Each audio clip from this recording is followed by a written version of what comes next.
this is so good. Vindication is so good. It is Liberation Day. Yes, Liberation Day, January 20th, 2025. It is a historic day. The political comeback of Donald Trump it's never happened before like this. Never. I think it's providential, but the vindication is tangible. Here it is in 2023, 24. You can go all the way back into 20 and 21, 22.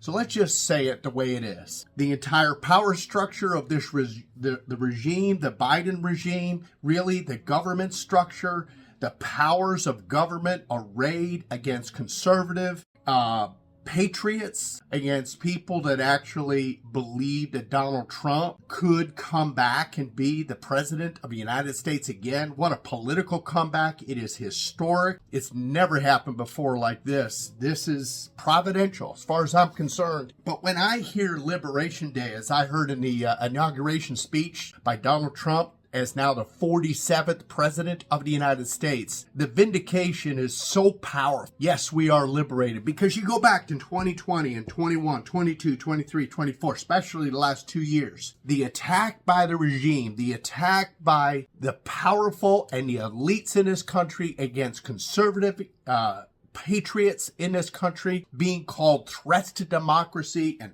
fascist, and being called garbage and deplorables and extremists and sexist spreaders of disinformation, and really the kind of lawfare and the weaponization that Donald Trump was under. 90 plus indictments, the raid at Mar-a-Lago, Fani Willis and Jack Smith and Alvin Bragg and Letitia James, and all the powers of the government, all the powers of the mainstream media, the powers of the weaponized Department of Justice to go against political enemies, to cancel the speech of patriots, cancel the speech of people that disagreed with the government. All the vindication is powerful. And just to go ahead and finally bury this, I want to remind you that in the entire last 2 years, all we heard, especially from Biden and Harris, is that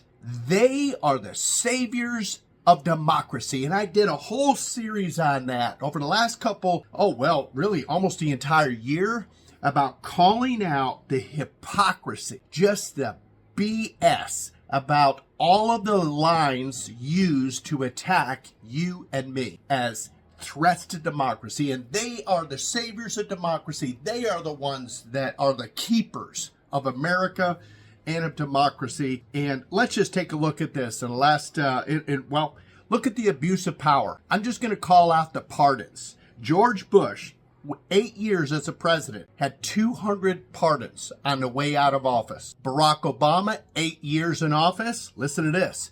1,927 pardons. Donald Trump, number 45, 4 years of office. On the way out, 237 pardons. Not uncommon for a president on the way out to issue pardons and clemency. But listen to this. You want to talk about an abuse of power? You want to talk about the people that claim to be saviors of democracy?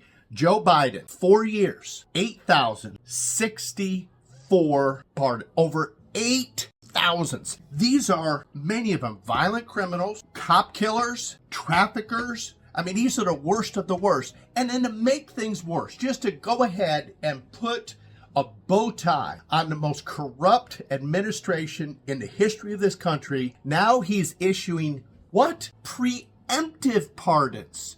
He preemptively pardoned Hunter Biden, and just 15 minutes before the inauguration, just to go ahead and just say, stick it to Trump and to all these people, just to go ahead and put a bow tie on this corrupt administration. 15 minutes before the inauguration, he does a preemptive pardon for the rest of his family, just in case.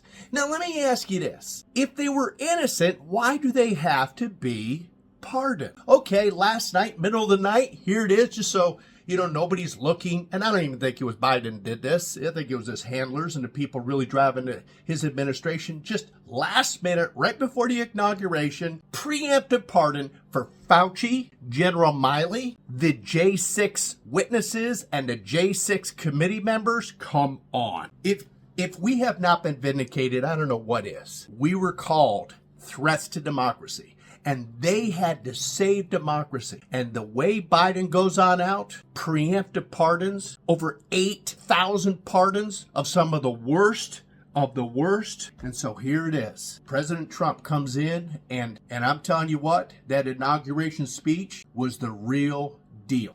Starting today, the attack on free speech, over. Freedom is back. The ending of the lawfare, the weaponization of the DOJ against political enemies.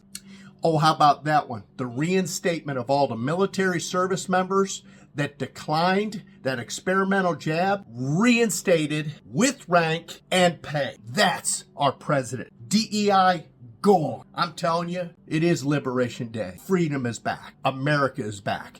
And all this crap about those people in that regime being the saviors of democracy, it's a whole bunch of bunk. And we've been vindicated. It is Liberation Day.